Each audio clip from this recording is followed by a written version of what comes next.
이때 빨리 주실 때에 아멘으로 받아서 믿음으로 다 받아내시길 바랍니다.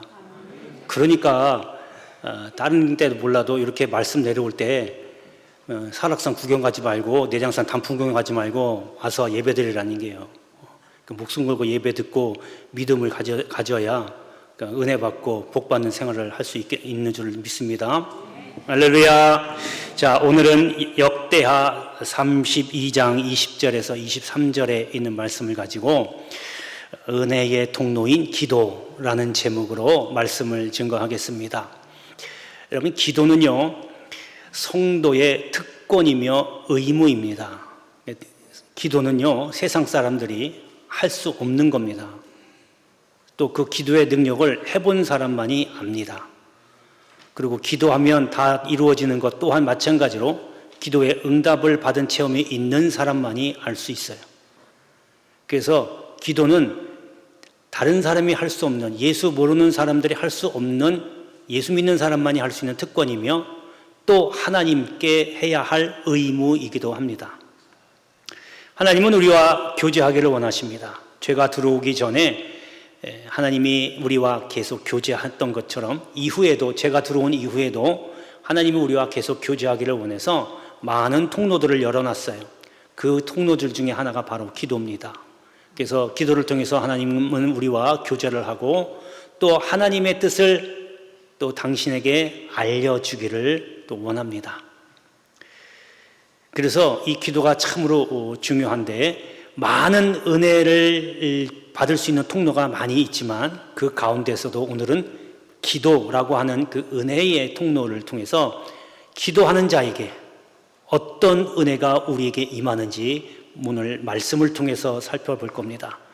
여러분, 오늘 드릴 말씀 이 이외에도 각자에게 주시는 하나님의 은혜가 다 다르겠지만 오늘은 특별히 말씀을 통해서 모두에게 해당될 수 있는 이 은혜를 듣고 믿음으로 아멘 하시고 그래서 기도 계속 하셔서 이런 은혜를 받게 되기를 주의 이름으로 축복합니다. 자, 첫 번째는 해결의 은혜입니다. 여러분, 페르시아, 성경에는 메대와 바사라고 표현되어 있습니다. 메대와 바사는 한 도시 이름인데 굉장히 큰 도시여서 이 메대와 바사가 나중에 합쳐서 하나의 엄청난 국가를 이루게 되고 대제국을 이루게 됩니다. 그래서 이것이 이제 페르시아, 세계 역사에서는 페르시아로 표현되고 성경에서는 메대와 바사 혹은 바사 이렇게 표현이 됩니다. 자, 페르시아는 땅덩어리가 너무너무 넓어서 지금의 이스라엘이 중동 지역부터 시작해가지고 동쪽의 인도까지 모든 땅이 다 페르시아였습니다. 너무 넓으니까 세 군데로 나눠서 통치를 한 거예요. 세 군데를 또 각각 한 군데씩 다스릴 수 있도록 그 안에 그 밑에 총리를 3명을 뒀어요. 그 3명의 총리 중에 다니엘이 총리가 된 겁니다. 여러분, 페르시아인인 입장에서 보면 다니엘은 이방인이에요. 이방인이 총리까지 득세한 거 보니까 옆에 주변의 페르시아인들이 잘 되는 꼴을 못 보는 거예요.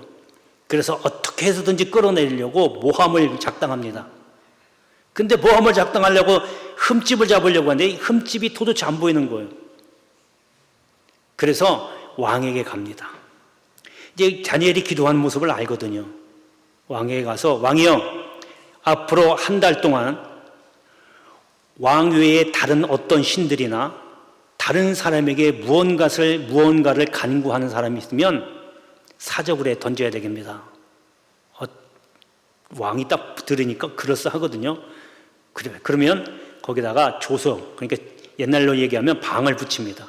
요즘엔 다 인터넷으로 하지만 방을 써서 거기에 왕의 도장 딱 찍어가지고 전국에 다 뿌립니다. 자, 다니엘이 그럼 어땠을까요? 성경에 보니까 다니엘이 조서의 왕의 도장이 찍힌 것을 알고도 창문을 열고 예루살렘을 향하여 하루에 3번 기도하였더라 이렇게 기록하고 있어요. 하루에 3번 예루살렘을 향해서 하나님이 임재하시는 법궤가 있는 예루살렘을 향해서 기도를 하는 거예요. 아니나 달라요? 그거 들통나죠.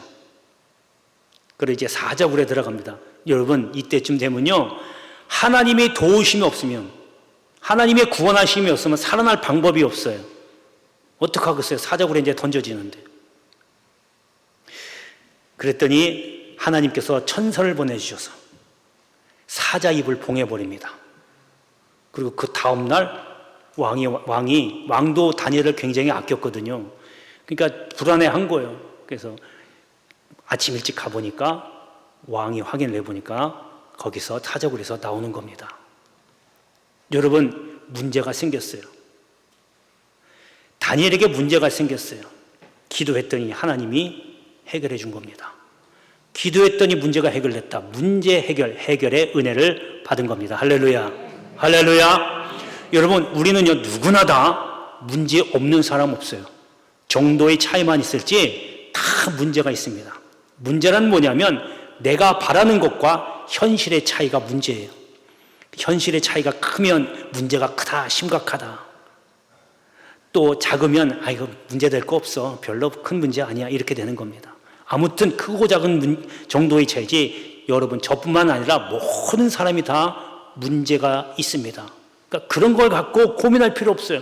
우리는 주님이 부르시는 그날까지 문제가 있어요. 천국에 가야 문제가 없는 거예요. 그러니까 문제 있다고 여러분 속상할 필요 없고 왜 나만 이러냐고 투덜댈 필요 없다니까요. 그럼 왜 하나님이 문제 주시는 거예요? 은혜 받으라고.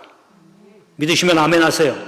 할렐루야. 자식의 문제든 본인의 건강의 문제든 본인의 진로 문제든 어떤 문제든 간에 다 하나님이 그걸 해결함을 통해서 하나님의 은혜를 받아라. 그러기서 우리에게 주시는 거예요. 그러면 어떻게 해야 돼요? 오늘 말씀 보니까 기도하란 말이에요. 기도하면 해결받는 은혜를 하나님이 주신다는 것을 꼭 믿으시길 바랍니다. 네, 오늘 이제 본문으로 보겠습니다. 본문의 21절에 보니까 여호와께서 한 천사를 보내어 아스로 왕의 진영에서 모든 큰 용사와 대장과 지휘관들을 멸하신지라. 아스로 왕이 낯이 뜨거워 그의 고국으로 돌아갔더니 그의 시내전에 들어갔을 때에 그의 몸에서 난 자들이 거기서 칼로 죽였더라. 여러분, 요 말씀 바로 앞에 20절에 기도하였다나 그랬어요. 기도도 그냥 기도가 아니고 하늘을 향하여 부르짖어 기도하였더니, 요 내용이 뭐냐면요, 아수르 왕 사네립이 이제 이스라엘을 쳐들어옵니다. 그래서 유다의 웬만한 성도를 다 전멸하고, 그리고 이제 마지막으로 예루살렘만 남아서 예루살렘을 다 포위한 거예요. 이런 포위하니까 이제 어떻게 할 수가 없는 거예요. 여러분, 지금 이스라엘과 하마스가 전쟁 중인데 이스라엘이 가자 지역을 전부 다 봉쇄해버렸잖아요. 봉쇄했다는 포위했다는 얘기예요. 그 얘기는 거기에 들어오는 물자, 물, 전기, 가스 어떤 것도 차단되는 거예요. 아무것도 들어갈 수 없는 거예요. 그 시간 지나면 이제 굶어 죽거나 그럴 수밖에 없어요. 지금 이스라엘이 그렇게 만들어버린 거예요. 똑같이 여기서 나오는 것처럼 지금 그렇게 차단을 시켜버렸어요.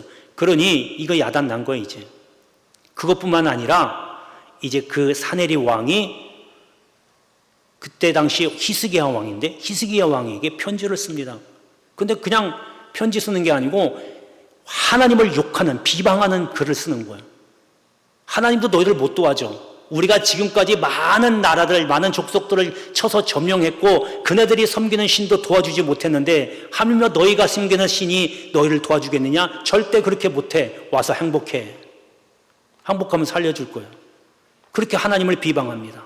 그리고 그 편지를 딱 받아들고 보자마자 참모들 와서 회의한 게 아니고 이사야 선지자하고 주의종하고 같이 가서 하나님 앞에 부르짖어 기도합니다. 그 얘기가 20절 얘기입니다. 밤새도록 철야하며 기도합니다. 그 항복 문서를 앞에다 두고 하나님 어찌하오리까? 하나님만 의지 바라봅니다라고, 할 수 없다라고, 자기는 아무것도 할 수 없습니다. 하나님 도와주옵소서라고 선지자하고 지금 왕하고 함께 기도합니다. 기도하고 아침에 눈을 딱 뜨고 아멘하고 갔더니 하나님이 천사를 또 보내주셔서 그때 그 대군이 18만 5천 명이에요. 18,500명도 아니고 18만 5천 명을 그냥 다 죽여버립니다. 그 사네립 왕이 깜짝 놀라서 본국으로 도망가잖아요. 본국으로 도가서 자기가 낳은 자들 중이니까 아마 자식들이겠죠. 자식 중에 한 명이 죽입니다. 그 얘기가 지금 21절 말씀이에요. 여러분, 문제가 생겼어요. 나라의 위기가 생기고 문제가 생겼어요. 지금 나라가 함락되기 직전이에요. 이때 기도했던 겁니다. 기도했더니 하나님이 깔끔하게 해결해 준 겁니다. 여러분, 왕이 할 수 없잖아요. 뭘 하겠어요? 더군다나 전력 차이로 보면 상대가 안 돼요. 18만 5천 명이나 더군다나 그때 유다에 있던 그 예루살렘의 성들은요, 사람들이 약했어요. 어찌할 수가 없어요. 하나님이 한 번에 해결해 주신 거예요. 뭐 했더니? 기도했더니. 여러분, 이렇게 기도가 굉장히 센 겁니다. 기도하는 사람을 18만 5천 명이나 하는 대군이 못 이겨낸 거예요. 여러분이 성경이 하나님의 말씀이고 진실이고 사실이라고 한다면 이 역사적인 사건이 실제로 있었던 일인 줄 믿습니다. 할렐루야. 여러분, 문제가 생겼든 뭐가 있든 간에 여러분 염려하지 마십시오. 그저 하나님께 맡기고 기도하시고 그 결과를 하나님 하시는 대로 따르겠다고 고백하면서 믿음으로 기도하십시오. 그러면 하나님이 가장 좋은 것으로 하나님이 응답해 주실 줄 믿습니다. 설령 그 문제 해결이 내가 원하는 대로 되지 않았다 할지라도 여러분 그냥 하나님 하신 처분에 아멘하고 감사하십시오. 여러분 지금 당장 그것이 나에게 후회되고 손해가 된다 할지라도 하나님은 먼 훗날 뒤에 반드시 더 좋은 것으로 하나님이 책임져 줄 줄 믿습니다. 할렐루야. 우리 한번 다 같이 한번 큰 소리 한번 할까요? 기도만이 살 길이다. 할렐루야. 자, 이제 두 번째는 기도하는 자가 주는 은혜는, 기도하는 자가 받는 은혜는 두 번째 보호의 은혜입니다. 하나님은 이스라엘이 광야 생활을 하면서 출애굽기에 보니까요, 뭐라고 표현되냐면 눈동자같이 보호하셨다라고 이렇게 표현하고 있어요. 여러분, 우리 몸은요, 우리가 알게 모르게 보호를 합니다. 만약에 어디서 갑작스럽게 돌멩이가 날라오면요, 순간적으로 본능적으로 피해요. 만약에 피할 정도가 안 되면 눈을 싹 감아버리죠. 근데 이런 경우는 우리가 이런 경우나라고 알 수 있는 경우지만 모르는 경우도 있어요. 예를 들면 우리가 눈에 티끌이 들어오잖아요. 먼지나 티끌이 들어오면 이 먼지나 티끌을 몸 밖으로 빼내기 위해서 눈물을 흘리고 눈을 깜빡깜빡거려요. 그리고 그거 아니어도 여러분이 하루에 눈을 얼마나 몇 번이나 깜빡거리는 줄 아세요? 저도 잘 몰라요. 몇 번 깜빡거리는지. 근데 지금 말씀 듣는 이 순간에도 여러분은 모르게 계속 눈을 깜빡거리고 있어요. 내 눈을 보호해야 하니까. 여러분, 출애굽기에 나서 하나님이 이스라엘 백성을 보호하였다, 눈동자같이 보호하였다라고 하는 이야기는 바로 지금과 같은 겁니다. 내가 알든지 모르든지 하나님이 보호하고 계신다, 지켜주시고 계신다라고 하는 겁니다. 할렐루야. 할렐루야. 이제 본문을 한번 보겠습니다. 본문의 22절에 보면 이와 같이 여호와께서 히스기야와 예루살렘 주민을 아수르 왕 사네립의 손과 모든 적국의 손에서 구원하여 내사 사면으로 보호하시매. 자, 지금 하나님께서 아수르 군대를 전부 다 물리쳐 주셨어요. 자, 그리고 그 다음에 뭐라고 하냐면 사면으로 보호하셨다. 모든 적군으로부터.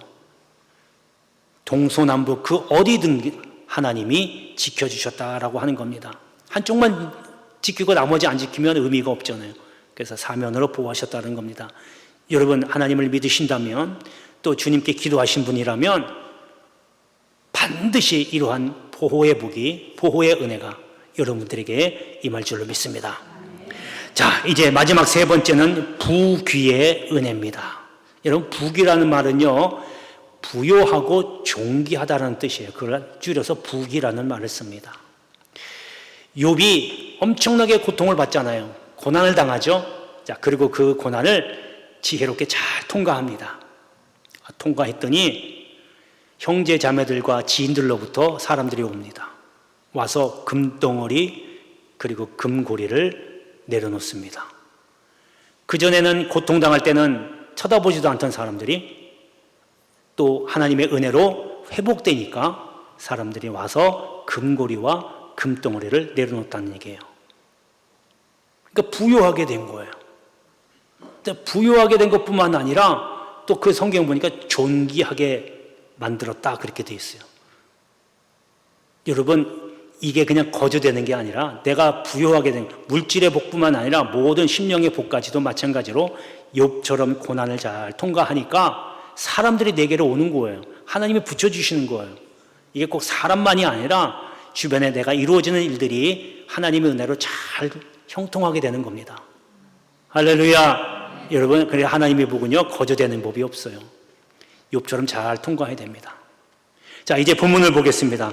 본문의 23절에 보니까 마지막 부분에 히스기야가 모든 나라의 눈에 존귀하게 되었더라. 그 앞에서도 보면요, 또 보물을 유다 왕 히스기야에게 드렸다라고 기록하고 있어요.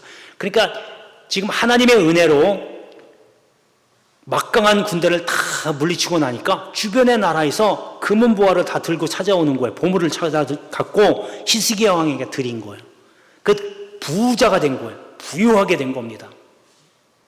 그것뿐만 아니라 또 뭐라 그러냐면 모든 나라의 눈에 존귀하게 되었더라. 하나님이 올려주시니까 히스기야가 존귀하게 여김을 받았다. 많은 사람들로부터 귀하게 여김 받았다는 거예요. 여러분, 이게 그냥 거저된 거예요. 하나님만 그냥 잘 믿는다고 그리고 교회 다니고 예배대로 된 게 아니잖아요. 히스기야도 하나님을 알았어요. 근데 뭐가 결정적인 거예요? 기도한 거예요. 기도했더니 부유하게 되었다. 기도했더니 사람들이 존귀하게 여겼다. 할렐루야. 여러분, 부자들도 더 좋지만 그보다도 사람에게 인정받고 존귀하게 여김을 받는 게 얼마나 큰 복이겠어요. 여러분, 이거는 기도만이 될 수밖에 없는 겁니다. 여러분, 그래서 목숨 걸고 기도하십시오. 기도하는 자에게 오늘 드린 세 가지의 은혜가 임하게 될 줄로 저는 확신하고 믿습니다. 할렐루야. 기도하겠습니다. 은혜로우신 아버지 하나님, 히스기야를 통해서 내려주신 그 은혜의 복이 저희들에게도